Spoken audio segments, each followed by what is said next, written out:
No recuerdo quién dijo que toda reforma moral debía empezar por la reforma de la alimentación.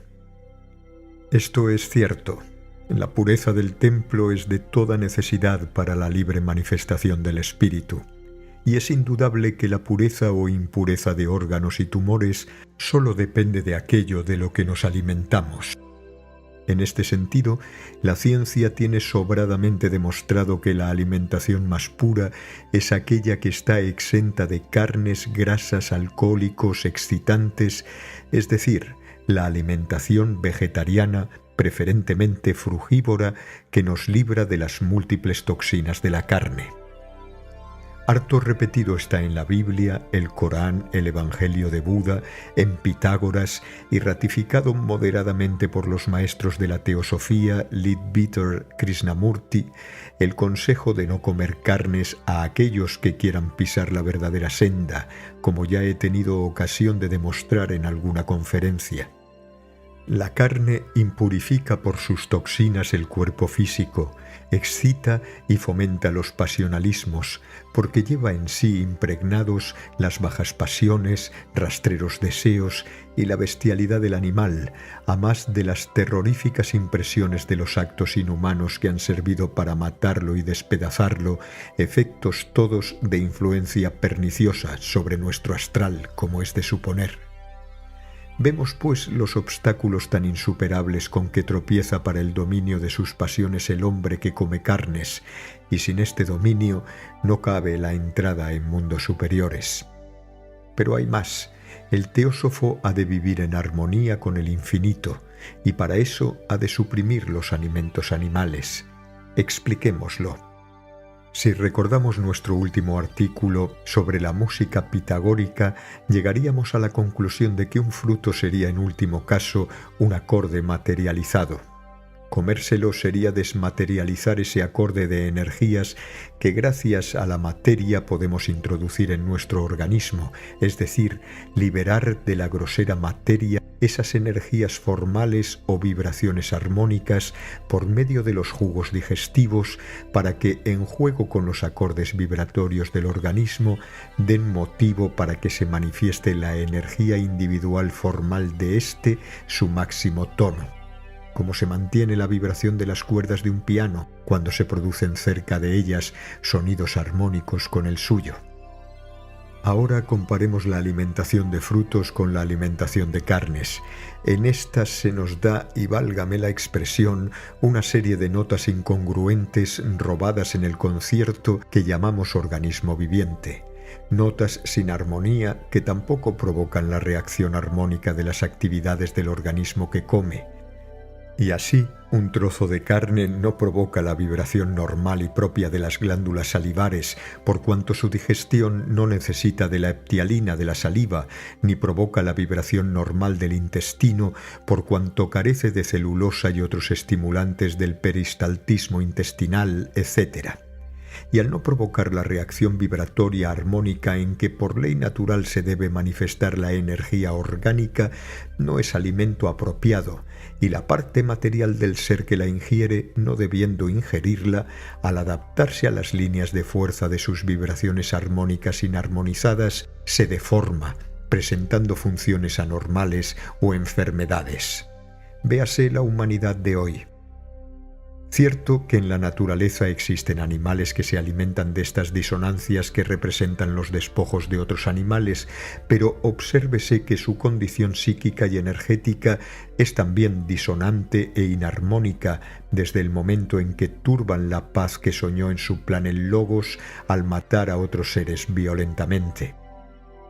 La obra de Dios, bella en absoluto y armónica en principio, puesto que sus leyes hacen evolucionar todo eternamente hacia la perfección, tiene detalles imperfectos e inarmónicos que se explican filosóficamente para dar la nota del contraste, única ley de percepción posible. El plan de animal carnívoro que se ha puesto al hombre tiene su altísima razón de ser para los inconscientes, pero sobra que tiene un asomo de conciencia de su misión sobre la tierra.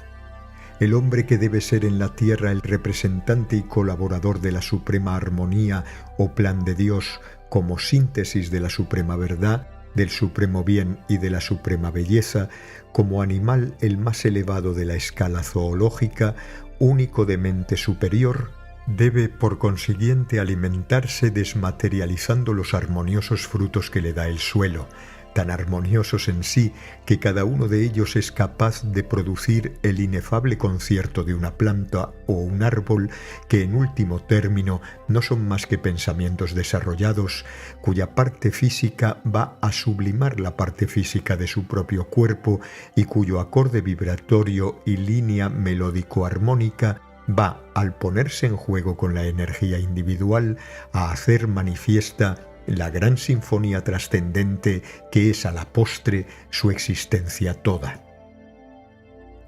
Pero no sólo de pan se alimenta el hombre.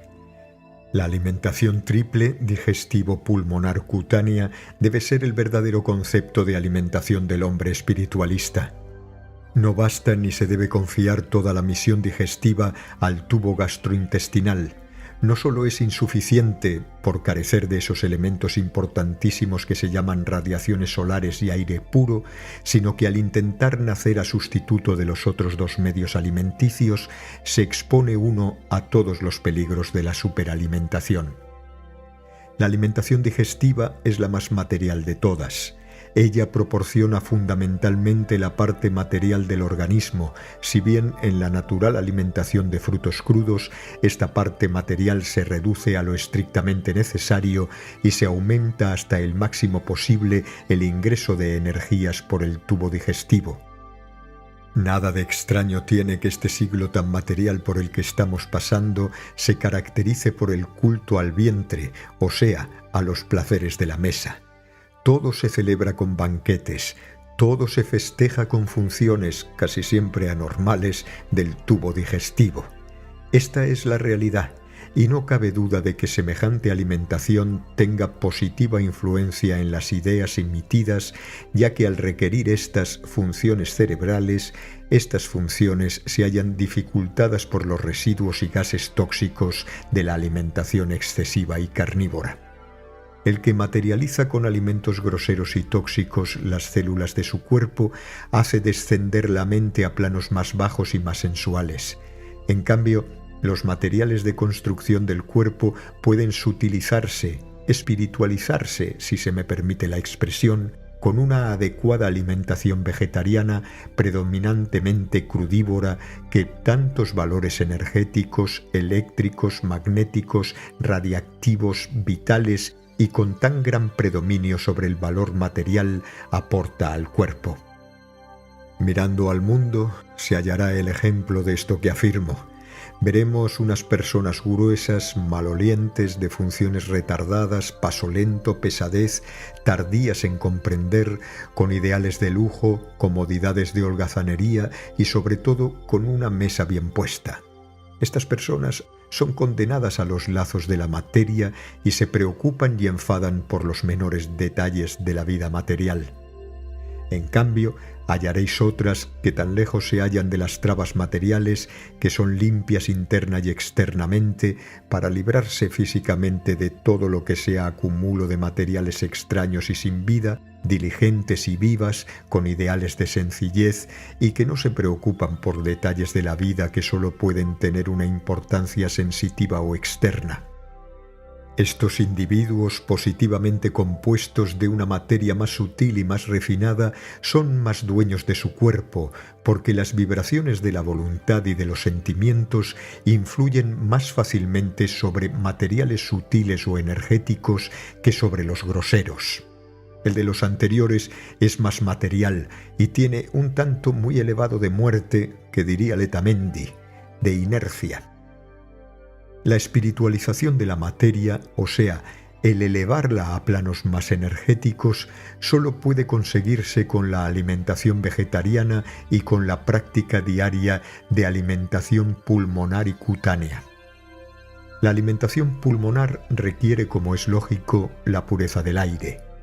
Este, a más de los gases, oxígeno, nitrógeno, ácido carbónico, argo, neo, cripto, etc., está cargado eléctricamente en forma de iones, cuya carga, en función con la del organismo, electrobiogénesis, que varía con las modificaciones del quimismo celular y humoral, pone en movimiento la divina maquinaria de nuestro organismo.